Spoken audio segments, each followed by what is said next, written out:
গ্রামে একটা ওয়াইফাই 10 জন চালায়, আর শহরে একজনের বউ 10 জন খেলায়। Same but different. কি শুরু করলেন গ্রামের ওয়াইফাই শহরের ওয়াইফাই এগুলো নিয়ে? হ্যাঁ, আপনারা তো সোশ্যাল মিডিয়া প্ল্যাটফর্মটার একবারে বস্তি বানাইতেছেন। আরো দাও গ্রামে ওয়াইফাই। এইটা বলার আগে আগে তুই নিজে জমি কিনে বাড়ি কর।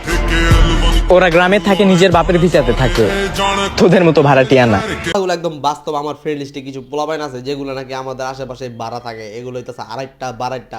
ওরা গ্রাম থেকে উইটাইছে, এই জায়গায় এই গ্রাম থেকে উইটাইয়াও দেখি পোস্ট করে গ্রামের ওয়াইফাই। গ্রামে থাকলেই ক্ষেত, শহরে থাকলেই স্মার্ট। তাহলে ভাইয়া তুমি হয়তো ভুলে গেছো, বস্তি কিন্তু শহরে হয়, গ্রামে না। টিকটকারদের ক্রিঞ্জ বলি আর যাই বলি নাকি, এই ভিডিওতে এরা যে কথাগুলো বলছে একদম সঠিক বলছে। খুব সাধারণ, তারা যেমন ভাবে জীবনযাপন করে তাই প্রদর্শন করে। তাদের নিজের জীবনটাকে শো অফ করার জন্য অন্যরকম দেখানোর কোনো চেষ্টা করে না, যেটা শহরের মানুষজন করে থাকে।